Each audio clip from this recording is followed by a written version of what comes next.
From AccuWeather.com, this is AccuWeather Daily, a brief host-read article. It's weather news in a nutshell. A pattern favoring multiple days of above historical average warmth will grace most of the central and eastern U.S. this week as storms gather in the west. While the storm will bring rainy and cool conditions to the southeast into Monday evening, most areas from the Rockies to the Atlantic coast of the northeast will be dry into midweek. Spotty rain and snow showers will frame the northern tier of the Midwest and New England for a time, where chilly air will tend to hang on. As the pattern progresses, temperatures will climb to their highest levels of the year, and in some cases, since last autumn. Highs in the 30s and 40s in the northern states will be replaced with highs in the 50s and 60s, and then those highs in the 50s and 60s in the south will be swapped with highs in the 70s and the 80s.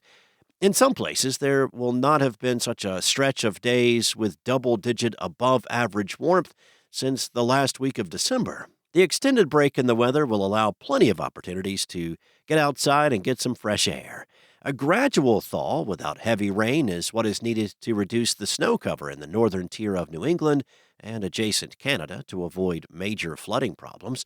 Some daily record highs may be challenged, but compared to the historical average, temperatures will be on the plus side by 10 to 20 degrees. In some locations, a breeze off the lakes, rivers, bays, and the ocean could lead to significantly chilly conditions, but in most of those cases, the predominant breeze will be from the south or southwest this week, so the south and west-facing shorelines will be the chilliest. There will be a push of cool air that slices across the upper Midwest and into parts of the Northeast for the middle of the week.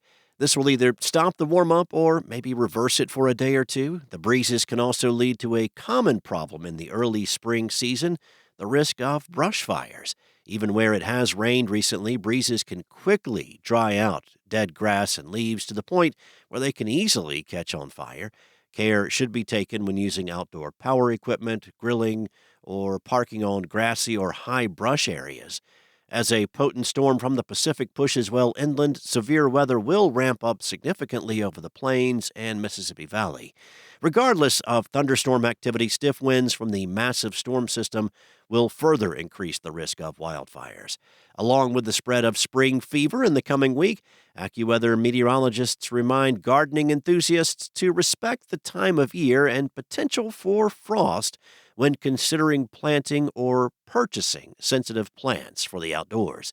There are significant signs that much colder conditions may invade part of the U.S.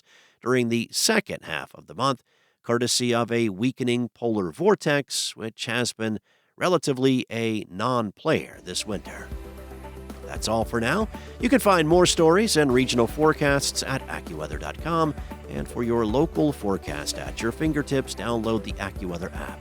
Enjoy the rest of your day. Be safe. I'll be back tomorrow with more from AccuWeather.